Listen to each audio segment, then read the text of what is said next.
Okay, so let's say you're a business owner. You started a concept. You might even created a word or created a process. Is very widely known. Everybody knows that it's yours. There's no nothing showing that somebody was using it before. It's just you didn't copyright it. But then somebody tries to copyright it later.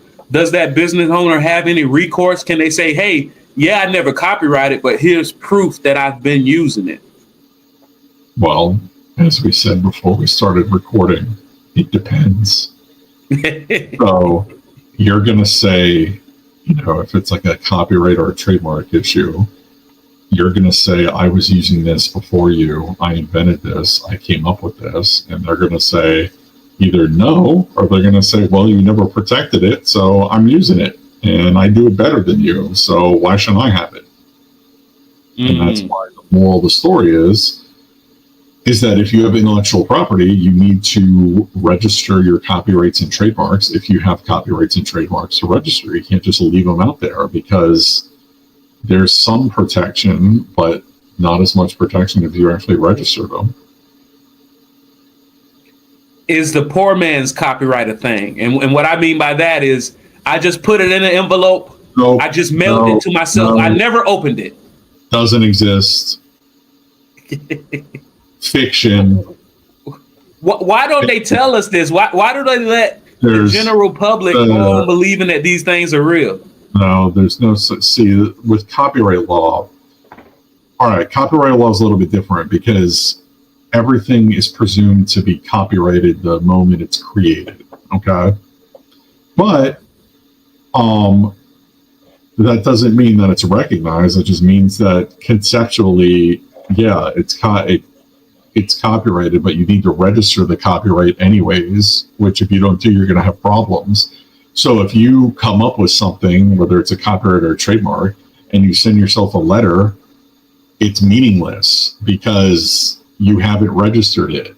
So just because you can go back and say, I came up with it first, doesn't necessarily mean that you have the rights to it, because someone else can come and register it, and then they'll show that they exercise dominion and control over it, and that they took due diligence steps and whatever, and that you sent yourself a letter. So,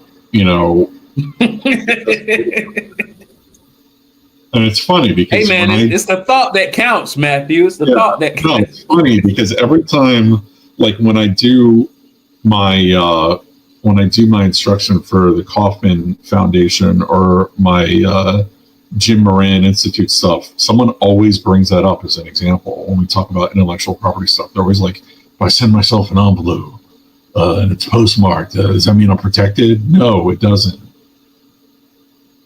Every time, I'm not even being facetious, every time someone asks me that question. Oh yeah, I mean, I would say that was one of the first things as a teenager that I heard about copywriting. All right, yeah, just and they called it the poor man's copyright. Just like what's that seafood that they call the poor man's lobster? What is that? Fish. It's I forget the name of it. Dang, that was good. But those was one of the first things that I heard was something that somebody could do. And once again, I know as you get older, you learn that a lot of things that you think were true are actually counterintuitive when it comes to being successful and being and making money. For example, you just referred to a general practitioner, an attorney. That's the same as a primary care physician. And one might think, because you have a specialist and you have a primary care physician. They went to the same medical school. They did the same residency, except after that, one doctor decided to focus on one thing, and the other doctor decided to focus on a lot of different things. But who makes the most money? That doctor that focused on that one thing. Is that specialized knowledge that sets them apart. I think one of my colleagues described it, TR, he described it as, instead of being a mile wide and an inch deep, it's better to be an inch wide and a mile deep. Does that, and it seems like you feel the same when it comes to what you do for business owners. Yes, it's true. Although I would say probably the average general practitioner doctor is probably a better doctor at being a general practitioner than the average general practitioner attorney is at being an attorney in all fields. But yeah, I mean, you want to focus on an area and stay in your lane and become good in that area and become effective in that area and be able to help your clients in that area.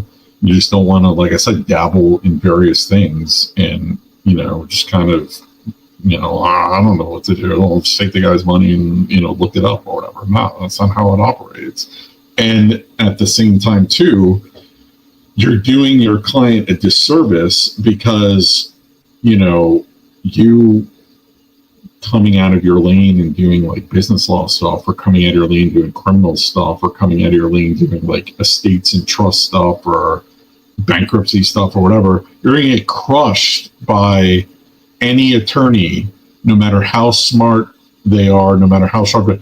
If any attorney focuses on an area where you don't know what's going on, you're going to get crushed by that attorney. So, and your client's going to get crushed.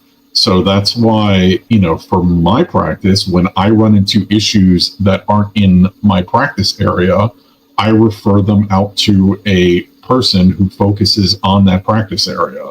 I don't try to do it myself. I know my capabilities and I know my restrictions, and I, respect my clients too much to try to do something. I just refer them to a person who focuses on that area and they handle it and it's fun. Absolutely. That sounds like the way to go, making sure that your network is adequate. Because I say sometimes people have the misconception of being a competent professional means that you know everything. Absolutely not. But what it does mean is that you know exactly where to find that information if you don't know it off the top of your head.